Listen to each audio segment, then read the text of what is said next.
Om. Today is the beginning for the 6th chapter in the live classroom upon Shrimed Bhagavad Gita. The name of the chapter, as has been assigned by the learned ones, is Dhyana Yoga. Dhyana Yoga. Dhyan means meditation. The yoga of meditation, upon meditation. We started with the first chapter under Shrimed Bhagavad Gita, which was about the delusion of Arjuna. Arjuna of all times. Arjuna, the dichotomy-ridden, conflict-ridden, full of obscurity, one who is not clear about his own objectives, one who seeks self-approval, is Arjuna. The one who has capabilities but yet has not been able to explore, channelize and utilize them. That is Arjuna. Now the first chapter was about the delusion. Immediately in the second chapter we came down to the yoga of knowledge, Jnana Yoga. The third chapter was about the yoga of action, Karma Yoga. The fourth chapter thereafter was Jnana Karma Sanyasi Yoga, which means knowledge, action, renunciation. The fifth chapter was Karma Sanyas Yoga, yoga of action and renunciation. Now, yoga of action and renunciation, or the one with Jnana Karma Sannyas Yoga, which is knowledge, action and renunciation, or the Karma Yoga, the yoga of action, one theme, one basic principle, one core premise has been prevailing all through, and that is about sannyas, that is about detachment, that is about distancing away from actual engrossment, actual indulgence, a distance from indulgence. It was well understood by the timeless teacher Adi Guru Muni Ved Vyas that the moment he would embark about eliminating the chapters on renunciation associated with knowledge and action, it's bound to happen that the Arjuna of any time might get confused to understand the actual interpretation or the actual essence of renunciation. He might understand, as he thought, the timeless teacher thought, that Arjuna might understand, might get deflected, misunderstand rather is the more appropriate word, might misunderstand that renunciation means to relinquish oneself from all responsibilities, all mandatory obligation, to follow a monastical order where relinquishment of absolute term of no activity is pursued, whereas that's not exactly about the Indian tradition of the monastical order. Although people are much confused about the garb, that osh cloths that people wear, and the way the monastical appearances generally surface before the human eyes, human notices, people get confused with that. So this was well understood by the timeless teacher that words like detachment, renunciation, etc. shall create a confusion in the minds of the people, the common understanding. They may not be able to comprehend the actual essence, the actual meaning of the word of renunciation or detachment. So therefore, since they could very well understand and envision the times to come where confusion might penetrate into the minds and create a distortion into the understanding of the common people, Thereby, they introduced the sixth chapter as the meditation yoga, the sixth chapter. Why so? Before coming down to that, I would again embark upon the subject of renunciation or detachment.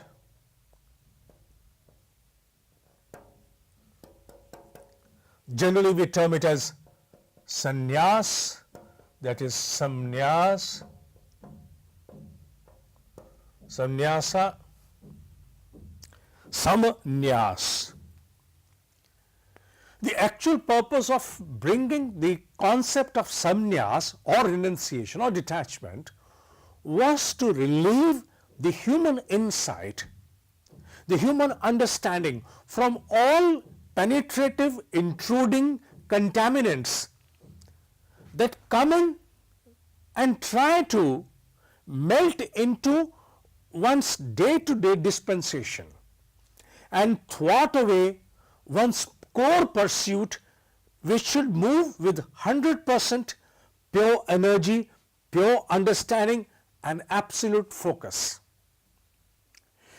When our understanding is contaminated, when our insight is contaminated, what happens is that we get entangled into lot many ifs and buts. So many of them that we get thwarted away from the core pursuit, and instead we get entangled with associated aspects which are subjects of nonentity, something which is inferior, something which is demeaning, something which is not required to be associated with while one is embarked upon the core pursuit.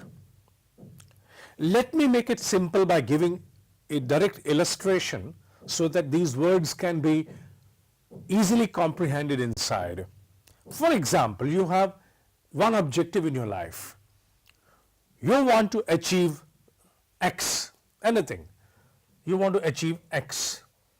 To achieve X, you have to move through certain strategies, you have to move through certain apportioning of resources, you have to move by seeking involvement with various people. Now what happens is, the moment one strategy goes wrong, moment apportioning of resources becomes a problem on account of any paucity. Maybe that when you mingle with people, when you get involved with people, there are interpersonal conflicts that arise, problems from strategies, resources or interaction with people. They start coming down. When they start coming down to you, you get so involved into them that you become locked. You become locked with interpersonal communication rifts. You get involved into management of resources to such an extent where you get also discouraged of not being able to manage or cope with the challenges ahead, or not creativity get immersed into redefining, reconstituting your strategies. Instead, you feel depressed, dampened, and you're not able to give your 100% to the course pursuit which you have at hand. In such a state, had you been with the ability inside to immunize yourself completely, relieve your insight completely of all these intrusive elements which are bound to come when you are moving on your journey ahead to achieve your X, whether be it on the part of interpersonal communication, wrong management of resources or deprivation of a resource, or some strategy which was incoherent needs to be reconstituted, any kind of thing, or trying to rework your own image, your own identity, trying to resize your own ego. So getting an unbiased picture of all states that relate with your pursuit to achieve your objective, which is termed here as X. You have to be relieved from all contamination, from all entanglements that otherwise are going to drain out your creative resource of attention, time and energy. In order to conserve, save yourself and focus to channelize all turns and reservoir of your time, attention and energy, you need to instill within yourself highest elements of renunciation, detachment. Renunciation and detachment does not in any way mean renunciation of your mandatory, necessary obligations. Renunciation and detachment truly means trying to immunize, insulate yourself from all contaminants that surface as entanglement, things that become your holdings, things that do not allow you to further yourself in your basic pursuit. That could be spiritual, that could be business, could be social, political, familial or else, could be any. Objective I have termed here as X, could be any, corresponding to any sphere of your life. But the basic understanding of the word renunciation and detachment has to be understood not as relinquishment from responsibilities, not getting into a sphere or a realm where you don't have to do anything. Generally people, what they understand is, here the word has been given in Sanskrit, I am writing it in English over here, chakriya. It's cha akriya, cha plus akriya. The one who does not act at all. Renunciation in any way does not mean one who does not perform any activity. No, it doesn't mean that. The second word which is more important, I'll write it in English again, is niragni. Agni means fire. Without.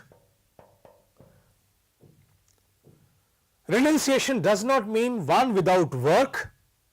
Renunciation does not mean one without fire. Fire within, the fire that purifies all contaminants, which turns into ashes.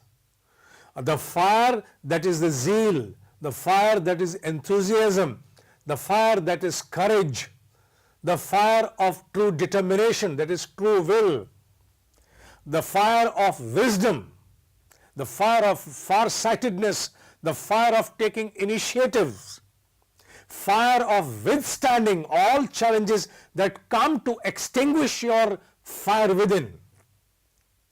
Anything that comes in to extinguish the fire within, when you're able to thwart that, when you're able to just dissipate that, that ability is called here as sannyasi, the one who is a true renunciant.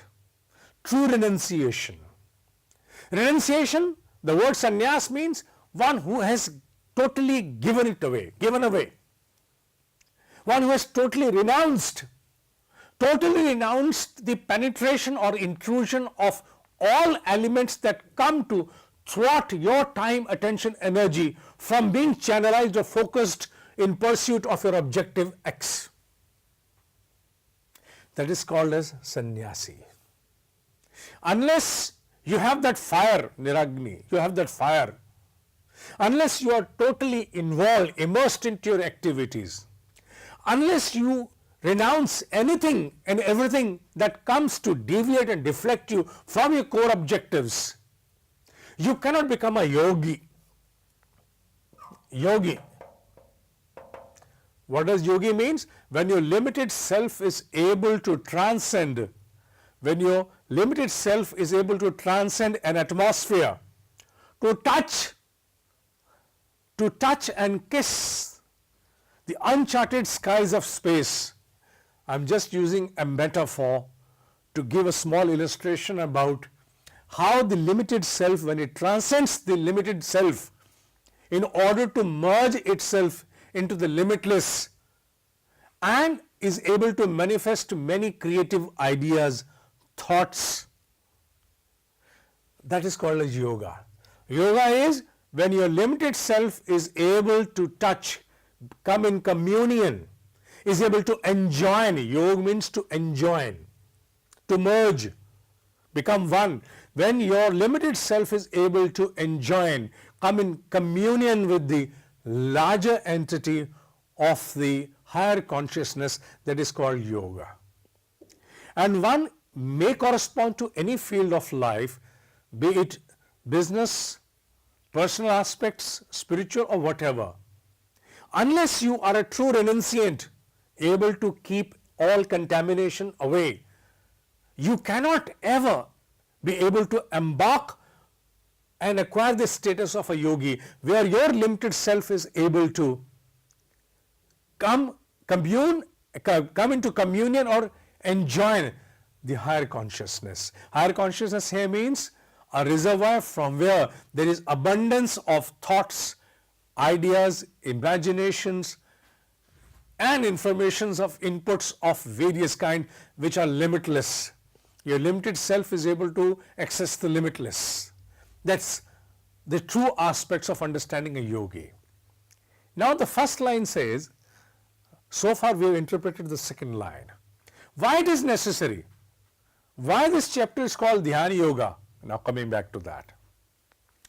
Because the timeless teacher was able to envisage that this Arjuna is bound to get swayed by the compelling forces of the ordinary life. The surrounds, the environments are going to impact him at larger. He may acknowledge, he may accept the lofty ideals and the lofty learning of sannyas, renunciation and yoga, but yet may not be able to follow it, may not be able to adapt and involve it into day-to-day dispensation of his actions. Why? We affirm many things. Yes, I am affirmative to that. We accept, we affirm, we acknowledge, we deeply understand, yet we are not able to act accordingly. There are so many things that are very idealistic. We always accept, affirm, acknowledge, understand them, yet we are not able to adopt. Be it small things like abstinence of not eating fried or fat, etc. Ordinary things, right from diet onwards, you go on, right from diet to your conduct, your ability to respond to different situations, different kind of tough people and different kind of conflicting subjects. It could be any. What happens there? Our insight is programmed in such a way, there's such a hardwired programming inside, that when it comes to actually respond to such situations, we are under the impact of the surround, impact of our previous past instinctive impulsive behaviors. As the modern science has already elaborated, that in accordance to the human response, there are hard tracks within human brain, neurotracks, and the moment any situation arrives, according to the established hard tracks within the human brain, automatically one's response is governed. One may be aware that this is appropriate or inappropriate. One may be deeply acknowledging the fact that I should alter, I should change, yet one is not able to alter or change the response. Why? Because those hard tracks, they become the rider, they sway, they hijack one's response in accordance to the established tracks in the human brain. One is not able to change, one is not able to alter oneself. And change is a problem not only for an individual, for an organization and for a nation as well. Why? Because established tracks are not easy to transcend, not easy to change, easy to mutate. One cannot easily mutate them. That's the basic problem. The timeless teacher was very well aware about all these confinements of an individual. Individual means Arjuna. So thereby he said, I must bring in a subject now as a 6th chapter, that where one is able to create an alteration inside. One is able to rewire one's own deep inside. One is able to change, reconstitute those hard tracks established within the brain with new ones. And how can that be possible? It is the same like understanding that we all know about applications on mobile, applications on the computer or the laptops. But we are not programmers. Since we are not programmers, we don't have access and knowledge to go and penetrate into the programming and change the application. So we are only users of applications. We cannot have an access to the program level. Likewise, in a human conduct, in a human response, human ability to respond, it mandates that if you want to alter the response, the outcome of human responses, then you must be able to get down to the program level. How does one get down to the program level of human understanding, of human response? That's by meditation. It's not about closing your eyes and just trying to manage your stress. No, it's not about that. Stress management is just a small byproduct of meditation. Meditation in actual is to gather an excess of your insight, of your own soft aspects, subtle aspects, whereby you can reconstitute, rewire or change yourself at deeper ends. First you become aware about yourself, then you are able to interfere. In other sense, I could also have the liberty to say that meditation or the yoga of meditation is about a subtle surgical intervention in your programming so that you can rewire, reconstitute, amend, modify, recreate a new program in order to change your ability to respond, so that you can instill the element of renunciation so deep into you that when you are embarked upon the pursuit, the perseverance of your core pursuit, no contaminant can penetrate. You're so focused, you're driven by high wisdom where nothing can come and impact you, nothing can come and thwart you, deflect you. No, nothing can do that. And to gather that ability, meditation, yoga of meditation is necessary. Thereby it becomes the 6th chapter soon after the 5th one. Coming back to the first line which we have left is, who is the one who will be termed as sannyasi or a yogi? Is the one who is wearing this arch cloth, this garb of this monastical garb? No, not the one that. The one who is not confined to the outcome of his acts. It doesn't mean in any way that you are not righteous or you don't have the eligibility upon the outcomes, that is the fruits of action. What it says is, don't get confined or entangled to the outcome. The fruits, outcome means fruits. Unless you are renunciated, you are a renunciant, detached, you cannot impact the outcome. Why? Because if you are a renunciant, you are detached, you are not confined to the fruits of your action. You will never be able to dissect and able to see the process and procedure that deliver outcome. When we undergo the training of total quality management, of course not these days but earlier, we used to highlight only one point. You focus upon the process and procedure, outcome shall automatically be impacted. Focus upon the process, focus upon the procedure. Don't confine your understanding to the fruit, that is the outcome. Outcome shall be automatically impacted if you alter the process and procedure. So anashritam karma phalam means do not get confined, do not get belittled or limited by entangling your understanding to such an extent that you're not able to analyze, synthesize, dissect your process and procedures. Karyam karma karoti yaha. Perform all mandatory necessary obligation. Follow the procedure. Why do we instill standard operating procedures? Why do we instill them? We instill them because at times when we understand the delegation of responsibility may not get confronted with a challenge which might intrude and thwart all efforts, we establish standard operating procedures. Standard operating procedures are followed, and if at all there is any lapse into that, it is dissected, it is examined, found and corrected. That's what exactly karya karma means, the standard operating procedure. While dispensing mandatory obligations of your life, follow the standard operating procedures. What are going to be mandatory obligations of your life? Each one of us will have different. As a citizen, we have different. As a familial head, we may be different. As a business person, may be different. As an employee, they may be different. For different people, different. Certain dispensations are common to us and certain are different to us. What are your mandatory obligations? You need to find out within yourself. And what is the standing operating procedures for that? That all one has to ascertain and find out for one's own self. This gives light. Do not be entangled with the outcomes alone.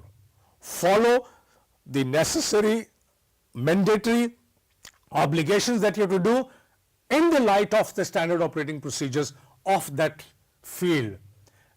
Only that person can gather eligibility of a true renunciant, sannyasi. Only that person can find the status of a yogi.